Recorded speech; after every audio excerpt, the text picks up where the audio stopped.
When you think of a Roman emperor, you probably picture absolute power. So why were so many Roman emperors murdered? The truth is, it wasn't just a streak of violent bad luck. It was a completely broken system. The broken succession problem. Here is the mind-blowing truth. The greatest empire on Earth had absolutely no actual rulebook for who would succeed the imperial ruler. No automatic handoff of power, no stable system. Instead, it was a constant power struggle. You had adoption, family bloodlines, Senate approval, army loyalty, and backstabbing palace politics all slamming into each other at the same time. If a king dies in medieval Europe, his oldest son gets the crown. Simple. But in Rome, the throne wasn't owned by a family. It belonged to whoever was powerful enough to take it. If soldiers liked a general more than the emperor's son, they would actually march to Rome, kill the current imperial ruler, and seize the throne. The Praetorian Guard, bodyguards as kingmakers. With the system completely broken, power ultimately belonged to whoever held the loudest swords. Enter the Praetorian Guard, the elite military unit explicitly hired to protect the emperor's life. But in reality, they were the ultimate kingmakers. The famous Roman historian Tacitus exposed this dark reality in his histories. He wrote that the fall of the empire's stability revealed a terrifying secret of empire, that an imperial ruler could actually be created outside of Rome by the raw power of the military. Because the guard was stationed right inside the capital, they held all the cards. They could protect an imperial ruler, or they could threaten him. They installed rulers they liked and brutally removed the ones they didn't.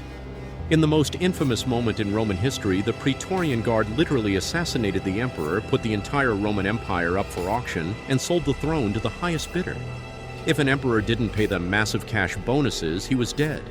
The very men standing right behind the throne with shields and spears were the greatest threat to the man sitting on it. The army decided who mattered in the empire. The emperor held the throne, but he was nothing without the loyalty of his men. The regular soldiers did way more than just guard the borders. They were the ultimate judges, jury, and executioners of whoever sat on the throne. And history proves this over and over again. Take Emperor Galba in AD 69. The second he lost the trust of the Praetorian Guard and his frontier legions, his fate was sealed, and he was brutally replaced. Right after him, Vitellius seized the throne simply because the fierce German legions had his back, only to be decisively defeated when the powerhouse Eastern legions decided to back Vespasian instead. But it gets even crazier. During the chaos of the 3rd century, a powerful emperor named Maximinus Thrax was literally butchered in his tent by his own starving, exhausted soldiers because they simply stopped believing in him. Even Aurelian, the legendary emperor who literally saved Rome from collapsing and won extraordinary victories, was still assassinated by a handful of his own officers due to a fake rumor. The smartest emperors knew exactly how dangerous their own men were. Before Emperor Septimius Severus died, his final chilling advice to his sons was simple: enrich the soldiers and ruin everyone else. Because in Rome, if you didn't keep the military happy, you weren't just losing your throne, you were losing your life. Money bought survival. Imagine ruling the entire Western world from Scotland to Iraq, yet living in constant paralyzing fear. Not of foreign enemies, but of the guy standing 3 feet behind you holding a spear. For a Roman emperor, ruling the empire was a hostage negotiation that never ended. The only thing standing between you and a blade in the back? Money. Every new ruler inherited an unspoken contract. Pay the elite Praetorian Guard more than the last guy, or they would replace you. Miss a single payment and your subscription to life was permanently canceled. Take Emperor Pertinax. He was a respected commander who tried to fix Rome's bankrupt finances. He cut wasteful spending and refused to hand out massive cash bonuses to the guard. It was responsible. It was reasonable. He was dead within 87 days, cut down in broad daylight because he was bad for their bank accounts. What followed was grotesque. The guard stood on the palace walls and literally auctioned off the Roman Empire to the highest bidder. A wealthy senator named Didius Julianus won by promising each guardsman 5 years' worth of salary. He lasted just 66 days. The emperors who survived the longest weren't the most brilliant.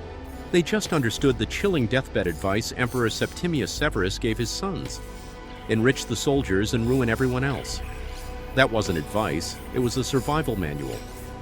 Case study: Year of the 5 Emperors. The events of AD 193, known as the Year of the 5 Emperors, showed just how dangerous the Roman throne was. The moment Didius Julianus bought the throne, the illusion of imperial authority completely shattered. Across the empire, three powerhouse generals looked at Rome and realized a terrifying truth. The crown belonged to whoever had the legions to take it. Instantly, a brutal race to the capital began.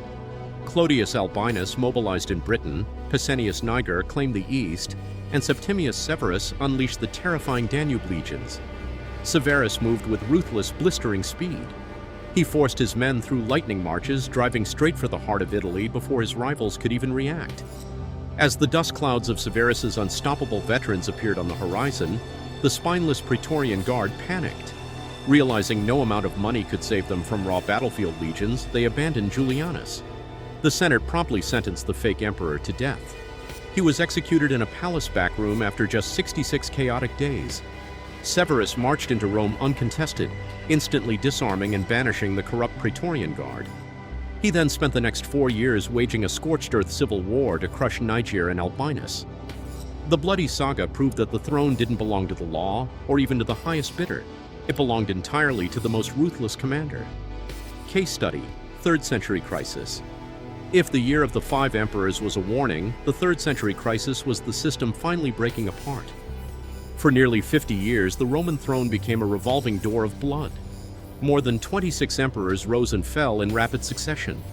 Many ruled for only months before they were murdered, overthrown, or killed in battle. Then came Aurelian. When Aurelian became emperor in AD 270, Rome was falling apart. Germanic tribes poured across the frontiers. The wealthy eastern provinces had broken away to form the Palmyrene Empire. In the west, the Gallic Empire had split from Rome entirely. The empire that had conquered the Mediterranean was coming apart at the seams. Against all odds, Aurelian reversed the collapse. Campaign after campaign, he crushed invading armies, defeated both breakaway empires, and reunited the Roman world. His victories earned him the title Restitutor Orbis, Restorer of the World. Few emperors had ever achieved more. Yet even the man who saved Rome could not escape Rome's broken political system. In AD 275, one of Aurelian's secretaries was caught lying and feared the emperor's notoriously strict discipline. Desperate to save himself, he forged a list of officers supposedly marked for execution. The officers believed the document was genuine. Convinced they would die if they waited, they struck first. On a routine journey, they surrounded Aurelian and assassinated him before anyone discovered the letter was fake. Think about that for a moment.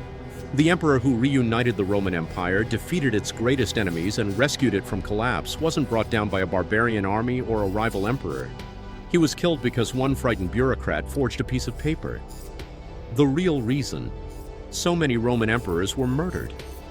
When you look at the full timeline, from Pertinax getting cut down over a budget dispute to Aurelian being assassinated over a simple misunderstanding, a grim pattern emerges.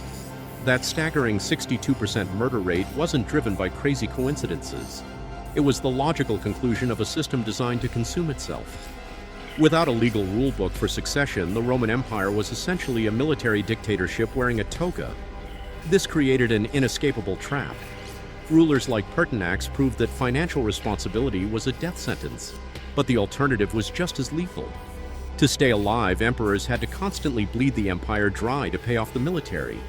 As Septimius Severus admitted, survival meant enriching the soldiers and ruining everyone else. But overtaxing the provinces to fund military bribes tanked the economy, fueling the chaos of the 3rd century crisis. To prevent the next rebellion, emperors grew deeply paranoid, executing successful generals. Yet those preemptive executions only convinced the remaining generals that their sole chance of survival was to march on Rome and steal the throne first. The ultimate tragedy of Rome is that its emperors weren't killed because the system broke down. They were killed because it worked exactly as built. The man on the throne wasn't an absolute ruler. He was a hostage to his own protectors, wearing a crown that doubled as a target. If you want to know how every single Roman emperor actually died, from assassination and poisoning to battlefield deaths and bizarre accidents, that's the next video.